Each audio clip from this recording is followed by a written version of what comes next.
So you want to be in this group, do you? You want to stand among the ranks of college football? Then you have to earn it. Come with a hunger that you know will never stop. You're either elite or you're not. That's all we've been saying. Be consistent, but unpredictable. Jim Harbaugh gets his win over Ohio State. Don't fear falling, because you know how to get back up. 4 overtimes, the Crimson Tide wins the Iron Bowl. Shine a little brighter, stretch a little further, all so you can climb just a little bit higher. Simply put, win.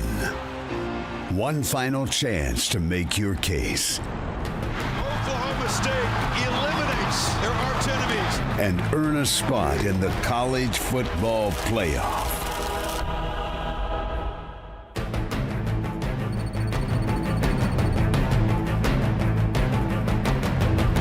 Makes me want to run through a wall.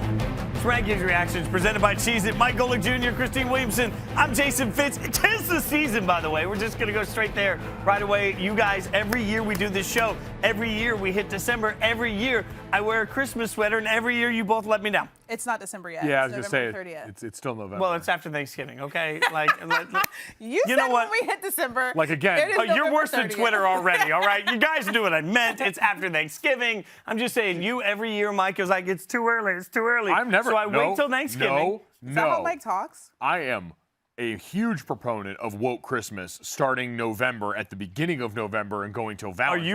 Are you gonna look in the camera and say you have not mocked me for wearing Christmas sweaters? I've mocked in you November? because I like mocking you because it's easy and it's fun. And now give us a twirl I and was gonna show say, do you everyone wanna show what the you want. back You of gotta see the- it. You gotta see it. The reindeer Yeah, poops the peppermint. reindeer is pooping peppermints. All right. Woo! Also, this butt. I feel like you poop peppermint. I don't know. That's amazing. I don't Compliment know your what's own happening. butt. Leave that for the internet. What butt? All right, Ranking Reactions presented by Cheez-It. Mike Golic Jr., Christine Williamson. I'm Jason Fitz. The committee has spoken, and much like my sweater, it's been solid work so far. Oh, we're moving the put poll this up here. I do like how we Work never wait smarter, when not we harder. throw the ball up here. So the number one team in all the land is Georgia. We all expected that. Number two, I think this was pretty predictable as well. Michigan, after the whooping of Ohio State, goes up to number two. At number three, Alabama. You win the Iron Bowl in 4 overtimes, and you get to be number three. Yeah, in the First Okay. overtime in Iron Bowl history. How about that? Yeah, we can talk about the terrible overtime system, too. Cincinnati, undefeated, still sits at number 4, awaiting the AAC championship game. So just a bit outside. Oklahoma State sitting at number 5 after their win over Oklahoma, feeding into Christine's conspiracy theories we'll get to in a moment. And then Mike Golic Jr.'s Notre Dame team sitting at number 6. So there's a lot to break down here. And let's start with the good of the good, which comes in the form of Michigan. I don't want to gloss over the fact, because there's been so much chaos in college football, it's almost forgettable that just a few days ago, we watched Michigan just beat the you-know-what out of Ohio State, something I didn't think would happen. I didn't see the game going that way. I certainly didn't see them winning with that much. So for them to come up to number 2, Mike, it seems like it makes sense. Yeah, not shocked by that one. The committee had a lot of respect for Ohio State last week. Michigan parlayed that respect into good old-fashioned hate-filled revenge and got the premier win of the Harbaugh era at Michigan so far. So, yeah, them sliding up to 2, especially considering what you had mentioned before. Alabama looking less than stellar in the Iron Bowl game, already getting jumped by Ohio State last week. They had the best win of the weekend. It was convincing. That was a thorough beating, and so not surprised at all. I think this is amazing for the committee, because I feel like we always give the committee so much crap. But you remember when Michigan was behind Michigan State, and then all of a sudden, despite the head-to-head, they jumped Michigan State, and everybody's like, what are you doing? They just lost the head-to-head. Well, now the committee can be like, see, we know what we're talking about. In this one instance. Well, I mean, you go back, the Big Ten has made them right before Ohio State in year That's one, very jumping true, yeah. TCU, wanting to win the national championship. So the committee the Big Ten's had their back. That's the maddening thing that I want all of you to hear now, but not remember next year when Rankings Reaction starts, because we love it that you watch. Like, it always works itself out. Like, that's the frustrating part about it. When's the last time ever that we had a team sitting at number 4 that we thought, man, that team is as good as the number 1 team in all the land. That team is a national champion right there. Like, when has a team been left out of the playoff that we thought was as good as the national champion? It's rarely ever happened, and that's certainly been one part of this. You're right, Jason. But I do want to take a moment to drink in that top 6 that we saw again, because if you're a person that has grown tired of what felt like the inevitable outcome of Clemson versus Alabama part whatever at some point here, you now have the exact thing that college football fans have been clamoring for. Right. I mean, you just look at the logos that were up there. Certainly Alabama and Georgia have been no stranger to this. But Michigan finally being in a real position to punch their CFP ticket here. Georgia being the 1 seed again and looking like they are clearly the dominant team in the sport. Oklahoma State having a real shot. A group of 5 team in Cincinnati. Like, this has been a year that college football, I think, is in some ways needed. I don't think dominance is bad, but I think a little bit of churn here is going to do a lot for the public perception of all this. No, I think Nicole Auerbach was the one that tweeted our friend that works at The Athletic. That, you know, we live in a world where there's no Clemson, there's no Ohio State, there's maybe no Bama by the time we finish the SEC championship game. So, I mean, I think that's exciting. And depending on how it plays out, there's a real path that we'll get to in a second for Oklahoma State. Like, you could end up with 4 teams, 3 of the 4 being absolute outsiders to what we're used to. I think that's good overall for the sport. We'll see, you know, if everybody flocks to it the same way. You have the... No, I just think it's hilarious because I feel like, yes, those things are so good, but college football fans are still upset about just something in general. Like, the good thing is happening right now. We haven't seen these teams do the things that they're doing, and yet people are like, Gary Barta, you don't know what you're doing. Christine. I mean, that's sports. It's like regular. It is uniquely college football. Amazing. I mean, It's hell, amazing. look at this sport, though, taking its, like, shot of the NBA, though. We had arguably one of the best rivalry weekends I can remember, with how close the games were across the board. Even the ones that didn't necessarily have CFP implications certainly felt as big and had that much gravity. And 2 marquee coaching departures and hires later, we have talked about almost none of it for the last 2 days. Well, dial back to that a couple of days ago, though, because I think it was you that said it on Twitter at the time. Like, we become so college football playoff obsessed that we forget the meaning some of these games have. When you were watching Rivalry Weekend, it was tough not to feel like just the raw emotion of the fans and the coaches and the players for games that may or may not have any actual seeding relevance to anybody. Just seeing the way people's lives were just controlled by it. Like, it was a reminder of everything I think that's amazing. I will go back and say this, because even for the ones that were, right, like North Carolina State was electric in the final 2 minutes of that game. I was calling the Commonwealth Cup for Virginia and Virginia Tech, which was a wild one. J.C. Price, as the interim guy at Virginia Tech, gets the win on the road in Charlottesville. But even go to the ones that had stakes. I will never forget the night before we played USC in 2012. I'm sitting in the hotel. It's the last game of the year. If we win, we're going to the BCS title. It is a play-in game back when that was not a thing. Right. And I remember sitting in the hotel with my dad and sitting there. I was like, I get all that is coming.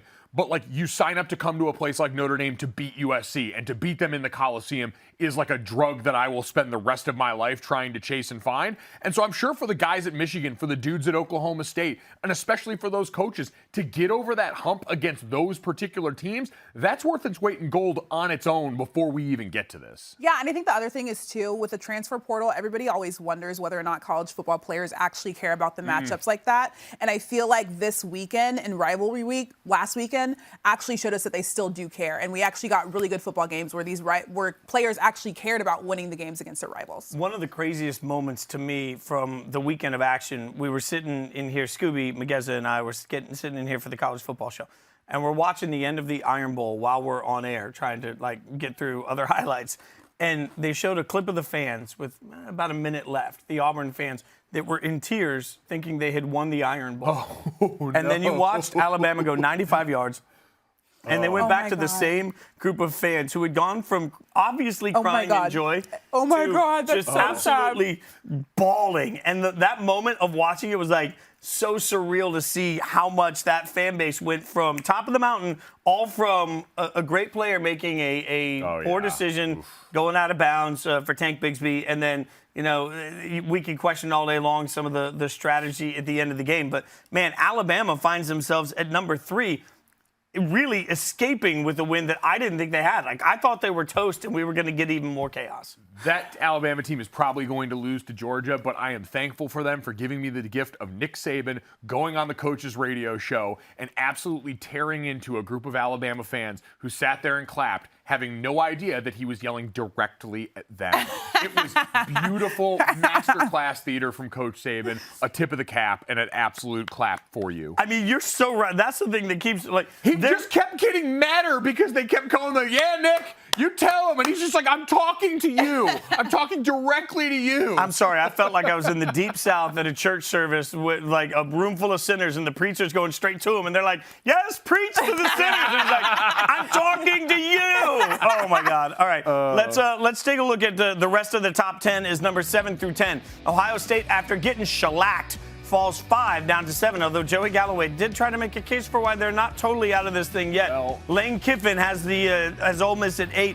Baylor wins, falls to 9, and Oregon back up to 10. Mike, you were going to say something Well, about I was going to say, so now that we've got this context, Joey's point about Ohio State holds a little more water because of what we heard from Gary Barta, right? Because the elephant in the room now is the conversation around number 6 Notre Dame relative to all of this. Because Notre Dame sits there without a head coach. Brian Kelly is now the head coach at LSU. And so Notre Dame has no head coach right now. Their AD, Jack Swarbrick, came out and said, we're not naming an interim guy.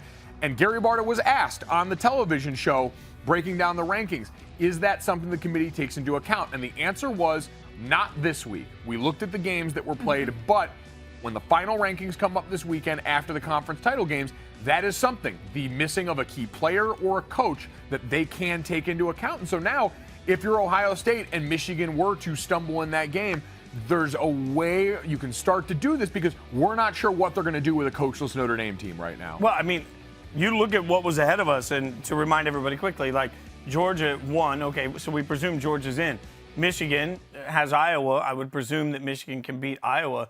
But you've mentioned for a few weeks, Cincinnati doesn't have a cakewalk against Houston for the AAC championship game. Mm-hmm. That one's going to be particularly tough. Alabama, I think, is going to get beat by Georgia, so they're going to be out of the conversation. Maybe. Baylor upsets Oklahoma State. All of a sudden, if you're Ohio State, like the committee could have to make a decision between an Ohio State team with 2 losses and a Bama team with 2 losses on trying to figure out who's in and who's out. I don't think it's a decision. I feel like Gary Barta knows what the answer is, which is why he gave us the setup of being like, if a 2-loss team, blah, blah, blah, blah, however many weeks ago that was. I think he was specifically talking about Alabama because we already knew that they were going to be playing Georgia and that this situation would present itself. I feel like that makes sense. But Alabama could be sitting here with 2 losses to the number 1 team in all the land and to Texas A&M, right? Yeah.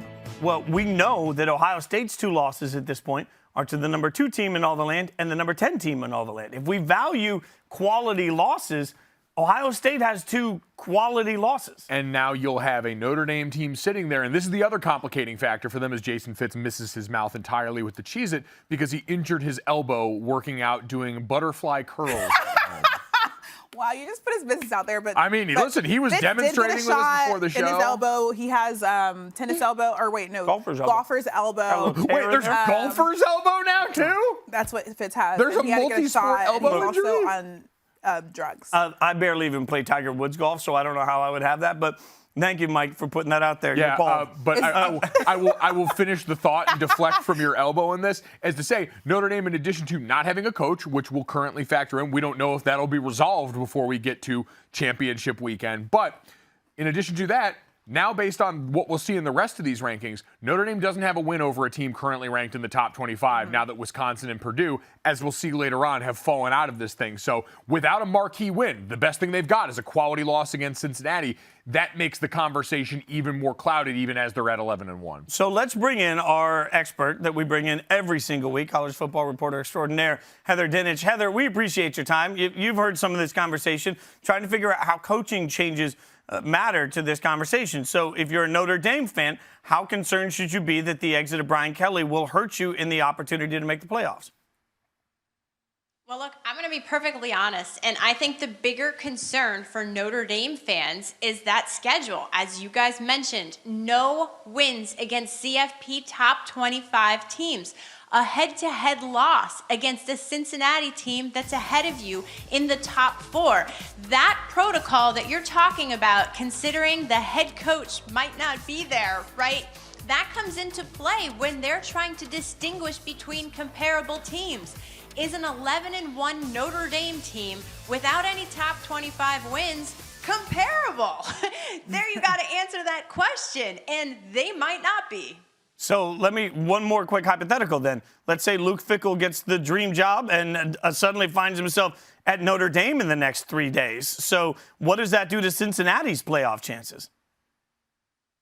Oh, I would love to just go behind me in that door, ask Hancock and Gary Barta that question, because they're sitting in there right now, and that's a terrific question. Could you imagine that? And what if those two teams were matched up against each other? That would be spectacular. But it would be treated the same way. That's the answer to that question, is then Cincinnati would find itself in the exact same spot that Notre Dame is in. But they would have an undefeated record. They would have the head-to-head win against Notre Dame, and they have more going for them at this point than the Irish do. I want to talk really quickly a little bit more about the coaching situation in college football right now, because I saw your tweet that said that the industry has become more cutthroat. What do you make of that? Like, why has it trended that way?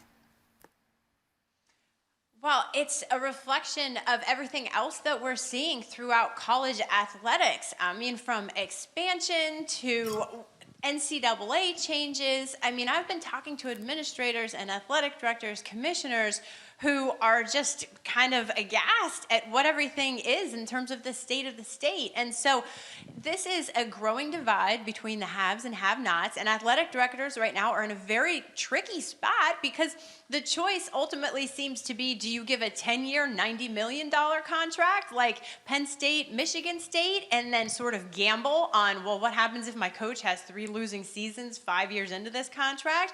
Or do you wake up one morning and have the rug pulled out from underneath you because your head coach of 12 years decides to go to another big-time program? So it's a very tricky situation to be an athletic director, and that's all on top of everything else that's going on. So with expansion and playoff expansion and name, image, and likeness, guys, the list goes on. Administrators are just besides themselves at the state of the state right now in college sports. Yeah, I'm totally fine with all of it. I'm having a perfectly normal day over here.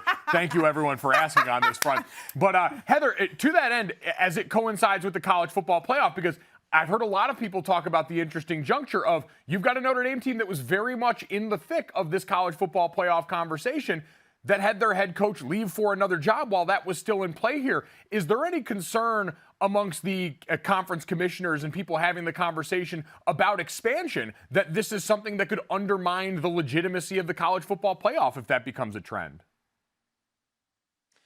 No, and I was speaking with people today about playoff expansion because there's a meeting here tomorrow at the DFW Grand Hyatt. They're going to talk about playoff expansion again tomorrow, and I expect a resolution one way or another, meaning they're going to walk out of that meeting and say, we don't agree, we're going to stay at 4, or we came to a consensus and we're going to go to 12. One way or another, I think there's an answer tomorrow. But the coaching changes and all the uncertainty that we're talking about right now, I don't think that's at the heart of the discussions. It's more about automatic qualifiers, bowl contracts, and those types of things that are still sticking points. Heather, in these rankings we got right now, Baylor falls 1, even though they got the win over Texas Tech. What does that mean for Oklahoma State in the Big 12 championship and their playoff hopes? I think Oklahoma State is in a great position, but it also has to hope for a little bit of chaos, or hope that at the end of the day, its resume trumps Cincinnati. Now, if Georgia eliminates Alabama from the conversation, then that helps everybody, because then you can have Oklahoma State and Cincinnati in if you're not worried about 2 SEC teams in there. Oklahoma State can still punctuate its resume with a win against a top 10 team in Baylor. And don't forget, Baylor can end the season with 3 CFP top 15 wins. So that could be an interesting debate if they win and there's other chaos.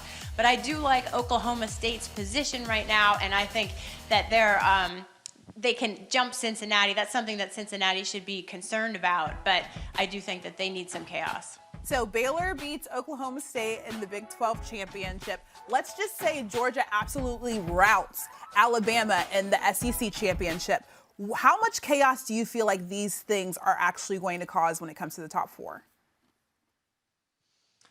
Well, it depends on how many of them happen together, right? I mean, you can have a 2-loss Iowa beating Michigan, but I think the most realistic scenario is Georgia and Michigan stay at 1 and 2, and then the question is in the Big 12 championship and in the American Athletic Conference championship, because to me that's the most realistic chance for an upset. Cincinnati's going to have its hands full against Houston. That's certainly not a gimme.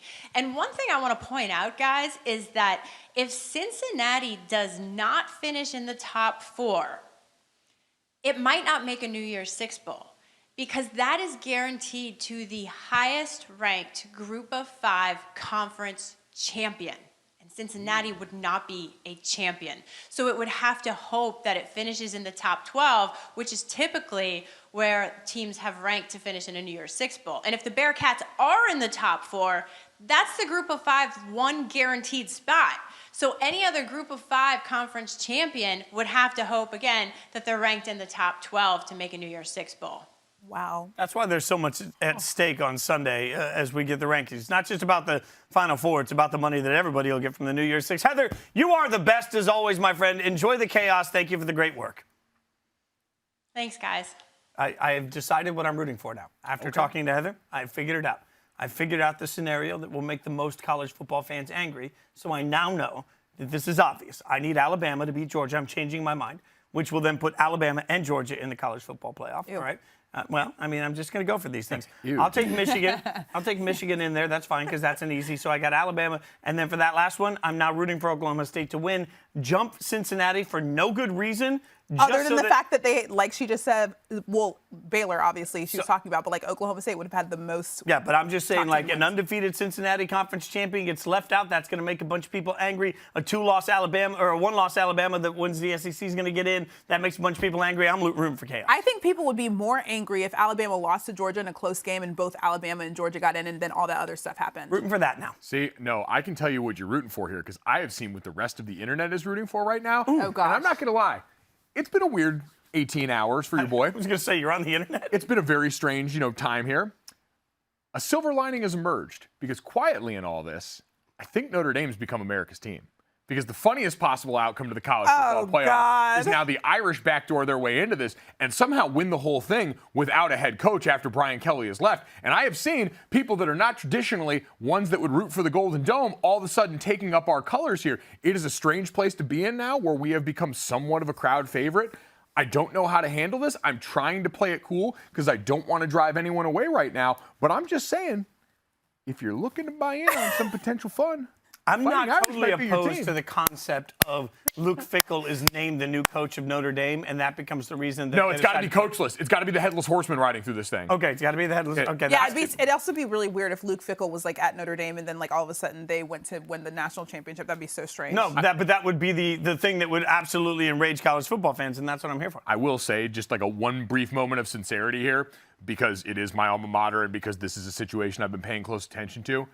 I have been very encouraged by the response of the Notre Dame players around there. There were announcements made about, Matt Bayless, who's their strength and conditioning coach, who's staying, said he would like to die coaching them there, which is such a strength coach thing to say in the midst of all this. But the response from their team leaders, guys like Kyron Williams, Kurt Heinisch, and the bunch there, it has been a very tight-knit group, and the response there has been a dedication to finishing the job and understanding the standard in that locker room. That group of guys has done a lot of winning, and it is showing in the way they are handling what has been an adverse situation. I went through a coaching change on different terms at Notre Dame. We were losing and bad, and we knew something was going to happen. These guys got the rug pulled out from under them after yet another double-digit win season for them, and the way they've responded is exemplary. It makes me really proud as an alum, but it also gives me a lot of confidence that no matter what happens at the end of this season, I think you're going to see a very strong showing from a group of guys that understand and lead from inside that locker room. We always hear it. That's how the best teams are led. That is how this team is constructed, and its DNA makes me very, very happy. Wow,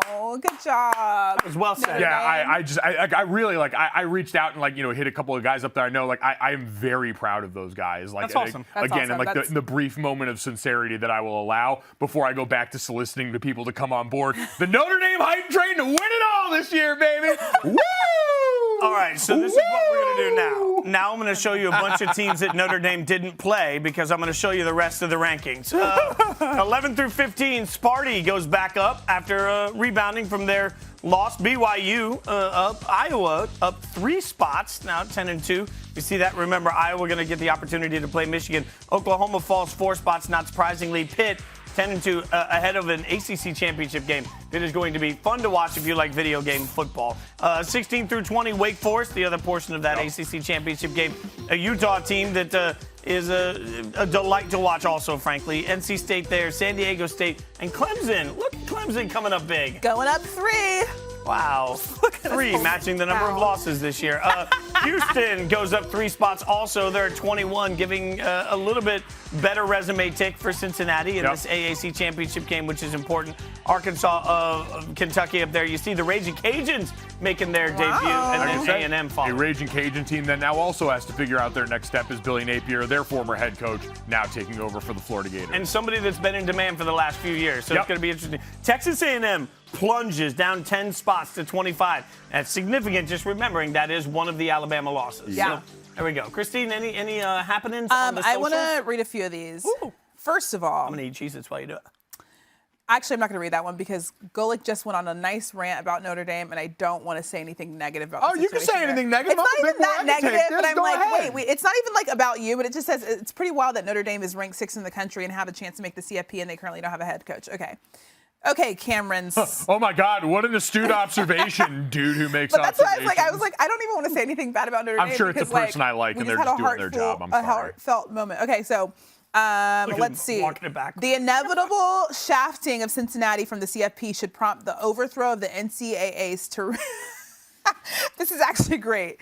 Wait, how do you say it? Tyrannical? Tyrannical. Tyrannical. It's tyranny, but it's tyrannical. Tyrannical regime over the United States. By the way, it is always worth noting in these conversations, the NCAA does not govern college football's championship. Yeah, no. They have basically no hand in all of this outside of handing out punishment in the instances of impropriety. So, also should be noted, ESPN doesn't either. I was going to say, man, leave us alone. Like the constant conversation about that stuff as I spit my Cheez-Its everywhere. Sure. Are you okay? Like, is this still the elbow? Well, It's I don't know. weird. It might be old age. I might be getting if I tell you I smell burnt toast, it means I'm just having a stroke over here. Just help me out. Oh, my God. Okay, wait, I like this one. The Or you CFP just burn committee. your toast. The CFP committee meetings should be recorded for the general public to see. Why does it need to be so secretive? I agree with that. In fact, if I could make a beautiful world, if I was named college football star, what I would do, amongst other things. Probably get your ass kicked. Within seconds with some of the saucy things I'd say in the room. I would not only put cameras up in the boardroom during their debate, but I would also then, instead of having Gary Barta do the absolutely difficult job of like trying to defend all of these people that make the decisions, I would have one long panel and have everybody with a microphone and make every single voter on the panel justify their decisions for the whys in the House. I think that would be... I do think that people need to have an answer for why they put certain teams somewhere. The only thing about that is y'all would watch that instead of us, and I prefer you watch us. So never mind. Strap to a lie detector, too. Oh. Yeah, just for fun. That's not a bad idea. but like, why would they be lying? And have Maury Povich read random paternity tests just to make them all unnerved. And the lie determines... The lie test is determined... That was a lie. You did want Michigan State over Michigan, you fool. Scarlett says, why does the CFP committee continue to disrespect Cincinnati? These announcers are wild. Alabama 100% does not deserve to be over them. If Cincy wins this weekend and still doesn't make the playoffs, I personally am going to riot. What are you going to go like down to the Dollar General and like yell at somebody? What are we doing here? It's worth noting. Can one person riot? I mean, one he or person she can cause a personally ruckus. is going to. By the way, one person riot, great band name. That is not If bad. it's only one I was person. thinking one person riot. Oh. Yeah. One person riot's really a Karen. But like that's one all that is. person One riot. person riot is Oh. that's all it is. That actually is very true. You're right. Yeah, well, that Whatever, Karen. number one, rioting won't really change the outcome. Right. And number two, I don't think it's a hot take to say that on a neutral field, Alabama would beat Cincinnati right now. So You know what? Alabama is giving a lot of people free rein to ask questions about that team this year. They are a little more broken up front than they've been used to here. We've seen Nick's defense give up, going back to the Arkansas game. That's a good Arkansas team, but they gave up a lot of points that we're not used to over there. So we've already seen. The committee's kind of said once they knock them behind Ohio State and then let Michigan leapfrog them, we very clearly are looking at you out of the side of your eye, begging you to make us look right in having faith in you during the course of this season. Yeah, and I still don't believe that there's an evil, maniacal laugh keeping one team out. Like, I don't believe the committee's sitting there saying, we won't let them in. Like, I don't think that's real. All right, you're watching Rankings Reaction presented by Cheez-It. So let's talk a little bit about some of the coaching updates. Mike was talking about this earlier. Right. We all know at this point that Brian Kelly is headed to LSU. So there's a couple of other big pieces there, but let's start with Brian Kelly going to LSU. The question is, what kind of success can he have, and what are the expectations? When you see a 10-year, $95 million deal, like, you're not spending that kind of money for him to go down there and just eat gumbo. Like, you're expecting some level of fairly immediate results. Like, this is an LSU team, in my mind, that's recruited really well. So there's not been a question of talent. The question is that talent playing up to the highest standards? So how long does it take Brian Kelly to have success? I think Brian's going to be able to go in there and have it relatively immediately. Like, Brian is one of the better CEO head coaches in college football. Came in immediately and had a plan for how he wanted things done on the day-to-day, from how we were going to script practice to what was going to go on at training table to where study hall was going to be. Like, all of these things are a part of the process. And so heading down to a place that's going to have the talent and just needs that structure, the coordinator hires are going to be important. Obviously, that's a part of now if and who will come with him from Notre Dame type thing. But that stuff's all going to be there. And I'm sure from his standpoint, he's looking at it and saying, the last 3 head coaches have won natties there, and only one of those is a better head coach than Brian Kelly in Nick Saban. And so it gives you that opportunity. Longevity, I don't think, is the concern for him. He has shown longevity at Notre Dame. He is the all-time winningest coach in their history. If he can get a national championship and then gets fired 2 years after that, doesn't matter. He's gotten what he's come there for. But has the school gotten what they paid for? I mean, they paid for another national championship here. How much is that worth to you? Maybe at a place like LSU, it's different because you have a few more recently, but in general, most places would look at that investment and say, worth it to be able to hoist that trophy and what that brings with it again. I think that's probably fair when you put it that way. It makes a lot of sense. It's just, my counter to this, and I said this to you earlier today, Mike, was whenever I hear, well, the last 3 coaches have won a national championship at LSU, that's great. One of them was Nick Saban. He quit to go to the NFL at the time. The other 2 got fired. Like, winning a national championship at LSU is one of the things that you have to do. But you have to continue to win national championships. And if you don't, you're fired a year and a half later if you're Coach O. Now, I realize that there are other circumstances around Orgeron and the way that went down. But Les Miles, who may have been out of touch at the end of his time, they're fine. Still won 86% of his games and got fired. Like, so Brian Kelly's going down there. But if he doesn't win national championships every few years, he's always going to be on the hot seat. Yeah, but I mean, that's again the high risk, high reward thing you choose when the goal is clearly getting a lot of other money, which is awesome. Like, there are reports that Notre Dame didn't have a chance to match the offer. There wasn't any sort of back and forth. This was, I am resigning and I am taking this payday, and also going down there with one clear goal in mind. So I think that is life in the SEC West. Like, I've always said the most difficult thing in college football, Michigan, LSU, Georgia have dealt with this, proximity to your pain. Notre Dame had to get to the playoff to really meet the big bads that were giving them a lot of trouble. You got to see Alabama every year in the SEC West. That's the issue here, and that's why the turnover happens. So talk about Notre Dame then. I hear you have a list of coaching candidates that you think would be good for Notre Dame. Are you on this list? I am not on this list, no, but Tommy Rees's stellar mustache is. So just looking at the list, like, Luke Fickell's been the obvious name that's been thrown out by everyone. Cincinnati's head coach, value-wise, Fitz. He's a guy who, his faith matters a lot to him. Big in the Midwest footprint here. Matt Rule in the NFL was the interesting one to me that I saw floated by other people and really sticks. Would Notre Dame be one of the college jobs he's willing to come back to from the NFL? Had great success at this level. And then Matt Campbell, the last of the current head coaches here. He has been the name in waiting for any of the marquee Big Ten Midwestern-based jobs to open up. And then I think the 2 current assistants both deserve a look. Marcus Freeman, an outstanding recruiter. We've seen that effect already for Notre Dame's current class. and the 2023 class. And then Tommy Rees, who I will say it till I'm blue in the face, and I fully admit the bias that he was my teammate and a guy that played quarterback while I was at Notre Dame. The job he has done in the last couple of years as a coordinator has been exemplary. He has shown the ability to be able to manipulate and use the strengths and weaknesses of his parts however that dictates. And I think that is so unique in college football. So I think both of them are going to deserve a look, but I think Fickell would probably be the leader in the clubhouse right now. Would we get more free swag from Notre Dame if Tommy Rees became the head coach? Because right now, Christine and I are lacking. I get none.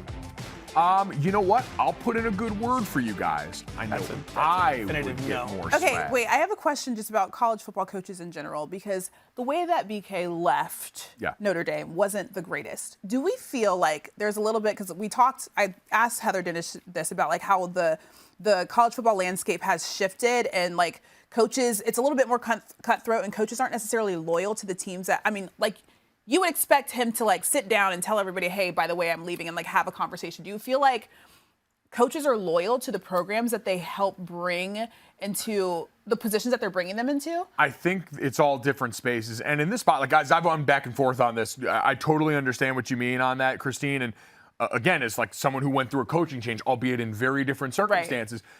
You always romanticize the right way. Like, you know, you get that chance to hear it from your coach first, to have this all out and to do all this. The reality is how quickly these deals come together.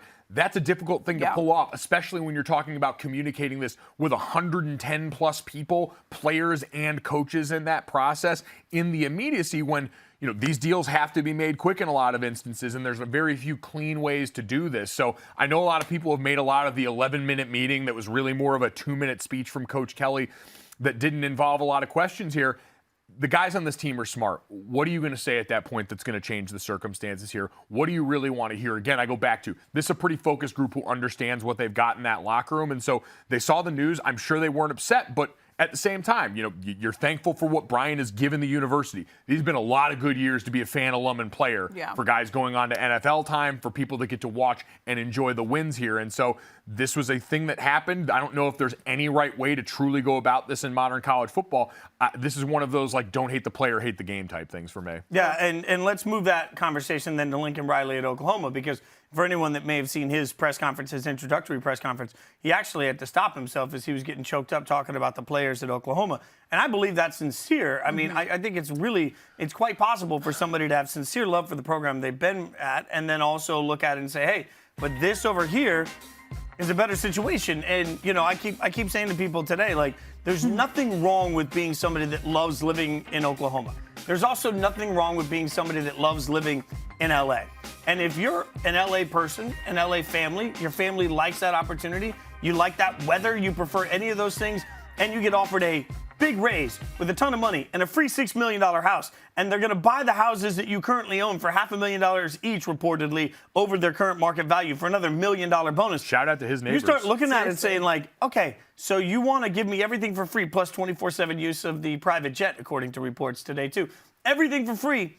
If you're an LA person, like, I can also look at it and say, I can love every person that's in this locker room, and also know that if I love my family and that's better for my family, I should do what's best for my family. I feel you seem skeptical.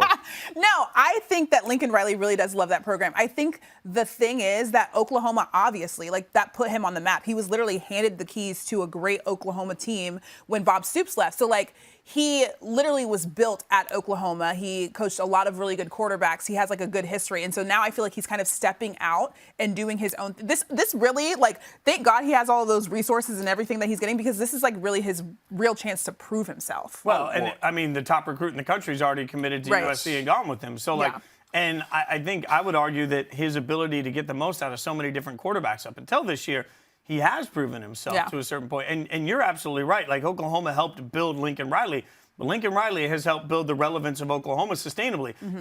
Look no further than Texas and Sark to see that it's not easy to make things happen just because you're a blue blood. No, and it is worth pointing out, to the point that you and Christine both made about geography, he has never left that footprint, right? Like, he was a guy that was born, I believe, in Lubbock. He has been a West Texas to Oklahoma guy, basically his entire adult life. He finished playing and immediately went into coaching. And so this is a drastic step and a drastic change for his team.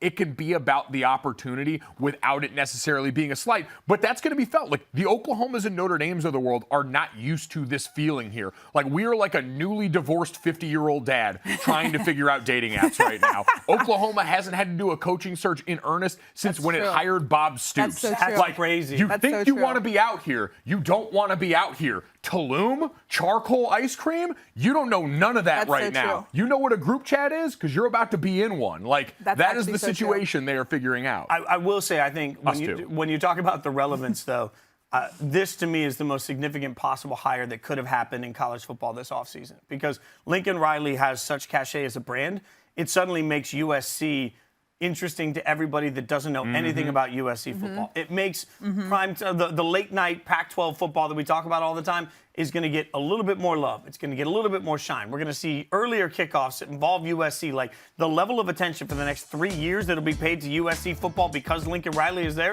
that's going to give him the time to build a foundation. And if his ability to work the transfer portal and the ability to get the most out of these players is anything, if USC is quickly competitive, the entire Pac-12 becomes more relevant because of it. This is also like, you remember in the NBA, why am I blanking on his name, when the 76ers got what's-his-name from the Boston Celtics to come over and be there with Embiid. Big man, played at Florida. Why am I blanking on his name right now? Either way, you hurt people two ways in that regard, because if you're able to keep a lot of these marquee recruits, especially at quarterback, on your team and in your recruiting classes, you are also preventing them from going to another school and potentially dummying you and potentially making you look bad here. And so you keep them in there, and it's got that twofold effect, because right now we look around college football and we have seen a majority of the talented quarterbacks come from Southern California, leave that backyard, and are now getting the chance and giving a reason to stick around there and start something that, can look like the college football I grew up with. What? I don't know. You look like you were laughing. No, I was just going to try. I was going to ask a question because I saw a lot of speculation about the fact that obviously now Lincoln Riley is going from the Big 12 to the Pac-12, but is leaving a future SEC team, and like how that impacted his decision to go out to the Pac-12. Do you feel like that had any play in his decision at all? I mean, to me, like, I don't want to oversimplify these things, but money right now is everything. Like, I just don't think it's about where they're going to be in 2 years. I think you look at certain amounts of money and you say, oh my God, they're going to offer me how much to do what? Like, I don't care who you are, what you do. Like, that's an insane amount of money. Like, when you think about the insane benefits that go to this, I think we overcomplicate it sometimes, all of us, because we're looking at it and saying, oh, he didn't want to compete with Saban. Well, I mean, in 2 years, God only knows what the landscape looks like. So this is all pointing to a place where eventually you're not going to be able to outrun the rest of those people. And I don't want to frame it like that, because I don't think he's running from anything. But if you're telling me part of the decision-making process was, all right, in the Big 12, I've had a pretty clear path to the playoff every year, and I believe the Pac-12 is ripe for a similar team that could come in and take this thing and take over control in a way that no one really has. Like, Oregon's had moments where it's felt like that, but no one's been able to sustain that kind of dominance that we saw from SC in the early 2000s. And so if you can do that, you've once again cleared out a path where you could have, for a while, a much easier shot year to year. And that's not a bad thing to add into the calculus of this decision. And you're right. That's part of why, although we disagreed on it, I've said for a little bit, I think USC was the most appealing job in the country because of the recruiting and the lack of expectations of beating Nick Saban all the time. Vegas has spoken, by the way. They've given us the odds on who they think will be the next head coach for Oklahoma football. Let's check them out here as we see Lane Kiffin. Oh, man. 2-1. Lane Kiffin is just like bad boy, What? Never mind. What? Like Bad one of the bad boy in the boy band, or like was it AJ? What, No, I don't think he was AJ. I'm going to workshop this. Okay, workshop that. Kiffin, by the way, it should be noted that, Kiffin was definitely not going to be a candidate at USC. And I think it's funny because some people have questioned whether or not Josh Heupel is trying to get his way out of Tennessee already to get himself to a high-powered offense like that. And it's like Kiffin back to Tennessee just would be the cluster, what. By the way, I just blanked on his name entirely there. Lane Kiffin is bad boy Lincoln Riley. Hotshot, high-powered, offensive-based coach. Yeah. And he's basically just the one that smokes cigarettes. Yeah, 100%. Versus like Lincoln Riley goes to the sunglasses library. and like fancy suits. All I know is that paycheck is going to be beefy no matter who ends up there. All right, let's bring in some expertise. One of our favorites, Spencer Hall, going to join us now. We'll get his thoughts on everything that's happening across the board. Spencer, as always, we appreciate your time, my friend. So, when you look at the Oklahoma, we were just talking about the Oklahoma job, but we'll get to the playoffs in a second. We're just talking about the Oklahoma job. Is there somebody you look at that and say, this guy could take this team right away and be successful? For Oklahoma? Yeah. I think a candidate that can come in and be successful immediately is anybody who won't mess with the talent they have on offense too much while managing to beef up that defense. And it sounds wild to me, but there is one hole that Lane Kiffin fills there. Hypothetically speaking, as somebody with a current job with an SEC team who just won 10 games at that school for the first time in that program's history. And it's this. I've seen Lane Kiffin develop quarterbacks. And that sounds very, very strange when you talk about Lincoln Riley. But consider that Lincoln Riley's big pupils, like his greatest achievements in terms of I mentored this guy, they were both transfers who came into the program. When he had to go out and get a guy and bring him in, soup to nuts, start to finish, you have Spencer Rattler, who struggled immensely. So I know he has a reputation as a great quarterbacks coach. I just wonder, and I think you all can see this in other examples. It's very hard to prospect, recruit, develop, and deliver. It's a 4-stage process, and it's very hard to do all of those things. I think that's something, by the way, that we see young coaches struggle with because everybody goes from being a quality control assistant to a coordinator to a head coach in like 3 years now. And they don't have the patience or time to develop that. So like Lane Kiffin to me is on the face, the one who can come in and make the most immediate impact there. Okay, wait, I have to ask you a quick question because we were actually arguing about this off camera. Either way. But Baker Mayfield was a walk-on at Oklahoma before he became the starter at Oklahoma. And he was developed at Oklahoma because nobody knew who he was. Right. I believe Mayfield was a transfer, though, from Texas Tech. Yeah, but like he still was a walk-on. Right. Well, he was I would say this, calling him a walk-on is like calling Van Gogh a self-taught artist. Okay. He was a walk-on. And yes, by the way, when he was there, he did play on a flag football team. He was in the interim when he could not play on the team. He played on a flag football team. So there's people walking around who are like, yeah, Baker Mayfield was like my flag QB. He was all right. He was fine. Yeah. So, well, I mean, we get caught up in like, for instance, there's a small cottage economy of quarterbacks coaches who have all made money off Tom Brady's back. There are people who still owe Cam Newton money for the cash that they earned off him in college, right? We always say when there's one good quarterback, like 8 people get rich off of it. That's instantly. True. I'm always like, the talent was the primary thing, right? Now, Lincoln Riley, nobody would doubt his X's and O's. Nobody would doubt his ability to recognize talent. I just think that there's some patience and development there that he'll get better at. Like, I think that USC is banking on him becoming a better coach. You don't pay someone that much money if you don't think they're not going to get better. I think that there are probably people who are maybe a little further along that curve who can come into Oklahoma and do a great job. By the way, with a lot of these jobs, we're talking about people who are going to be successful no matter what, because most of the things that make the job successful are already in place. The fans, the boosters, the interest, the dedication to football. They're not going to stop writing checks at Oklahoma, y'all, right? Like, we're not going to stop using natural gas and oil, the things that fuel Texas football and Oklahoma football from the booster class on down. So they're going to be successful. We're just talking about whether you win 9, 10, or 11 games. So that's going to be the question surrounding Oklahoma. Spencer, I want to focus on the other job opening that was a part of a marquee move. Does Brian Kelly's move to LSU and the subsequent fallout, has this now made Notre Dame America's most lovable team? No. I thought I was so close. America does not love Notre Dame, Mike. They don't. Right? Like the narrative is that, we love Notre Dame and it's 1943 and we all root for the Noble Boys from South Bend. No, I don't think anyone believes that anymore. The joke in my club is that we invite Notre Dame to the playoff so that we can watch somebody get thrown off a cliff, and that's been the case. I think that's a little unfair. It's fun to say, but it's a little unfair. I do think this, though, that Brian Kelly's move from Notre Dame opens up a great opportunity because Brian Kelly left it a lot better. Brian Kelly put in a system where I think, honestly, at this point, based on just what they have in place at the assistant class, and I agree with you, both defensive and offensive coordinator there have done amazing jobs, right? Which, again, that's cool. Brian Kelly's great at prospecting talent and developing coaching talent. That was something he did really well. I think they could be successful for the next 3 to 4 years just based on the people they have there, right? One little side note that I haven't heard anyone else sort of refute. I've heard people go, well, now Brian Kelly's going to have to recruit against Alabama. What do you think he's been doing? What rooms do you think he's been in? He's been in all of these rooms. So they're like, well, how's he going to talk to people in like Louisiana or Alabama or Florida or Texas? And I'm like, where do you think he's been? Notre Dame recruits all over the place. He speaks English like they do. He knows these people. Like, I don't think a lot of the things that people are saying could make him not successful at LSU are going to hamper him at all. I don't think they're issues at all. I think the things that are going to hamper him at LSU are the same things that hamper everyone else in the SEC West, which is everybody else.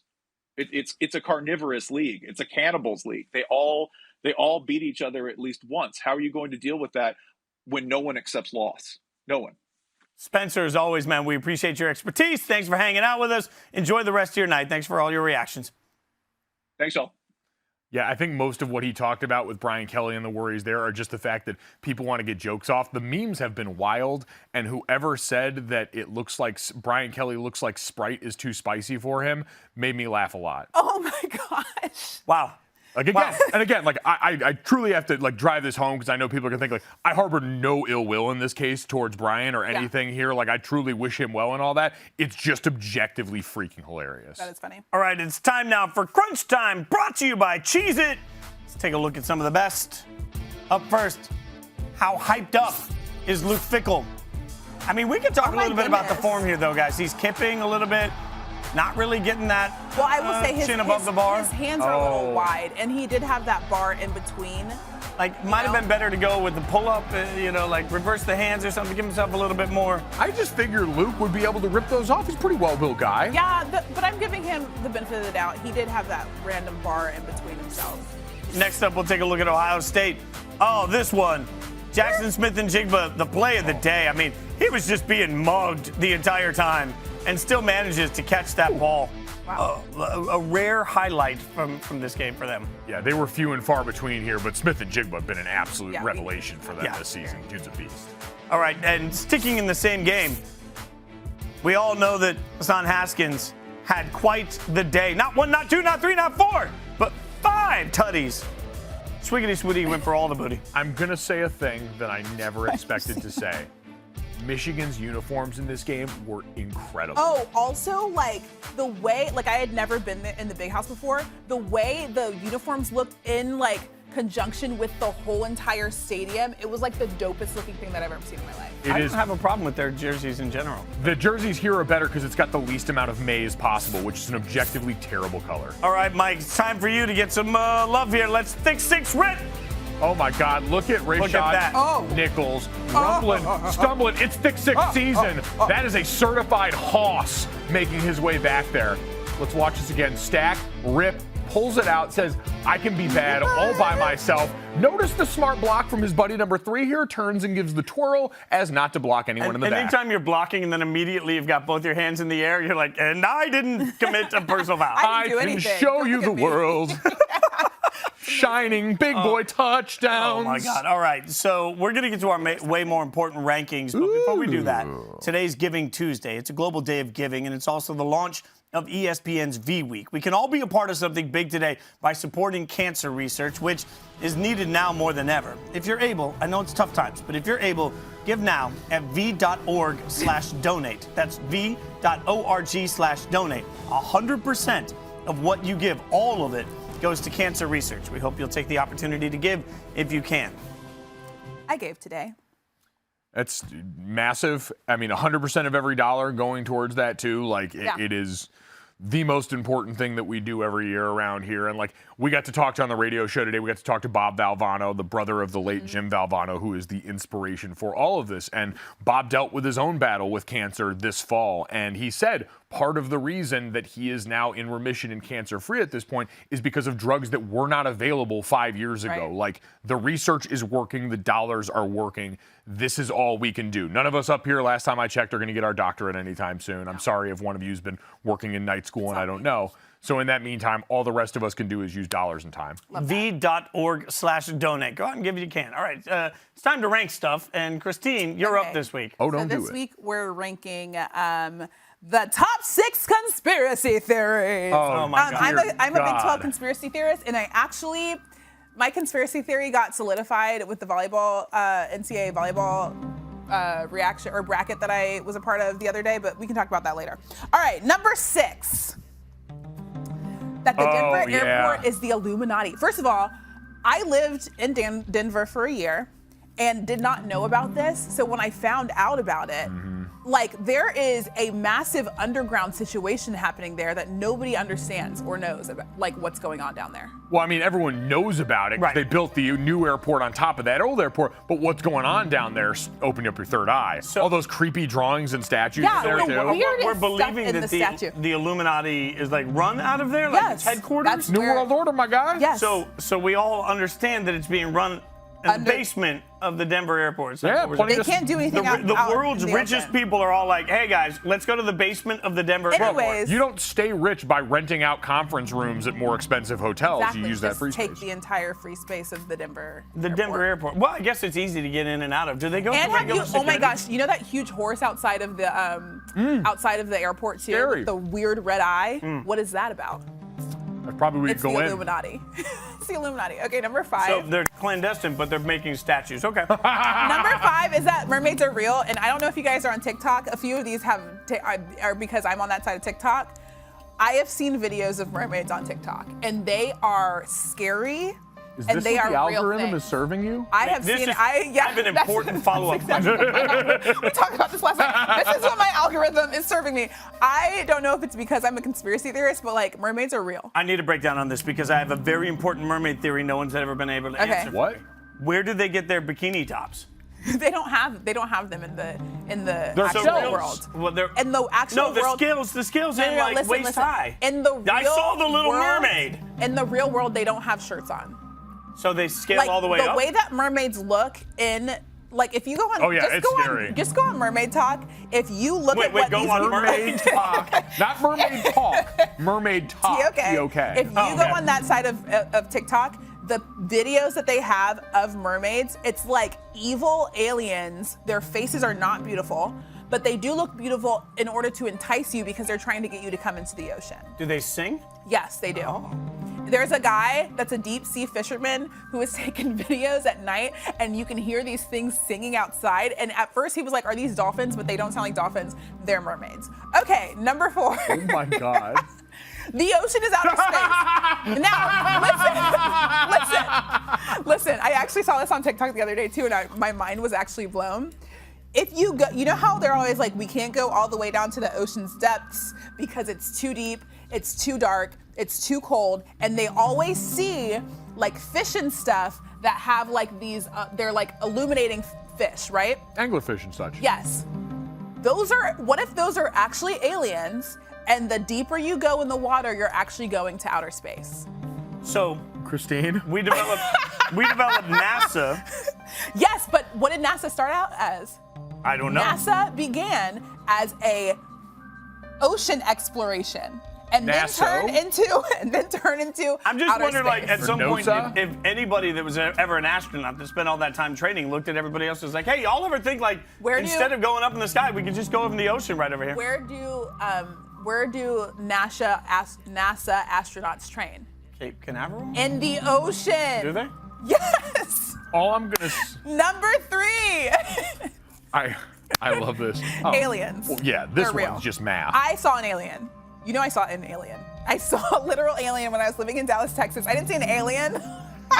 No one should be laughing at this. Aliens are real. John Luna is laughing in my ear. I saw an actual UFO when I was in Dallas. I was at a rooftop situation with my friend Jill, and we were standing there, and she was talking to our other friend, and I looked up, and there was this rotating orb of a light in the sky, and I was like, what the heck is that? And I go, Jill, what is that? And she looked at it, and as soon as we both looked at it, it took off and at a speed that I've never it didn't make sense for it to be. So this thing way up in the world realized that these two people way down there saw it, and then it was like, gotta get out! I don't think it was talking. It was worried about us, but I do think that it was like, oh, I got what I needed, and then just left. Can I propose another theory? Okay. You guys were dumb faded at a rooftop. No, party. this was the first stop. This was like before we even went out. We've got to get to the last two. Number two. I just real quick. If the aliens exist, why do they always land in populated areas? If they're super smart, go land in the desert where you have like space. Sometimes the ship breaks. Okay, I saw this. Absolutely not. Listen, no way. I saw this on TikTok the other day too, and I actually was mind blown, and I sent this to Luna, and this is why it's number 2. This guy was like, are you joking? We really went to the moon in the 70s and live streamed from the moon to every house in America. Like, we can't even figure out a live stream on a regular basis on Earth in 2021, and somehow they live streamed. We're doing a live stream right now. I know, but like, and barely. Everybody involved in the fake moon landing has never told the secret. Yes. I mean, who knows? Oh my God. What's at the top of this? And then awful finally, list? you guys already know me. The committee loves the Big 12. Now, hold on. I do want to talk about this really fast because in the NCAA volleyball rankings that we did this past week, we released a bracket for who's this final 64 teams that are going into the bracket.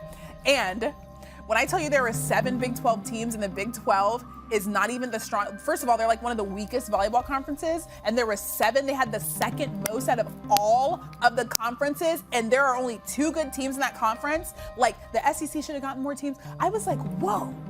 The Big 12 really has their hand in everything in some way, and I need to get to the bottom of it. Nothing's more powerful than Big 12 hockey. There is no hockey. Oh my God. I'm just being saucy. Nothing in your conspiracy theory list saucy about like ghosts at all? We were all. That's not a conspiracy theory. Those are real. Okay. All right. I would argue that about aliens. I mean, yeah. Where was Bigfoot? Where was? Oh man. I'm not what about really- Mothman? I'm not really like I don't like to shame hairy men or people, and I feel like that's just like evolution. You feel like Bigfoot is just Italian? Yeah. Like, Bigfoot's that's Joey down the block. I mean, Bigfoot is a thing, but like I feel like mermaids and aliens are way more of a thing than. All right. Bigfoot. So here's what you need to know. A, we've had a blast hanging out with you. It's Rankings Reaction presented by Cheez-It. B, we're back on Sunday. Don't forget. Oh my God. The final rankings come out Sunday. We'll be here at 1 o'clock. Getting you all of the rankings reaction you need Sunday. Tweet 1 me and let me know if you've seen a mermaid. For Mike Golic Jr., Christine Williamson, I'm Jason Fitz. Everybody behind the scenes, thank you so much for watching Rankings Reaction presented by Cheez-It and Mermaid Talk.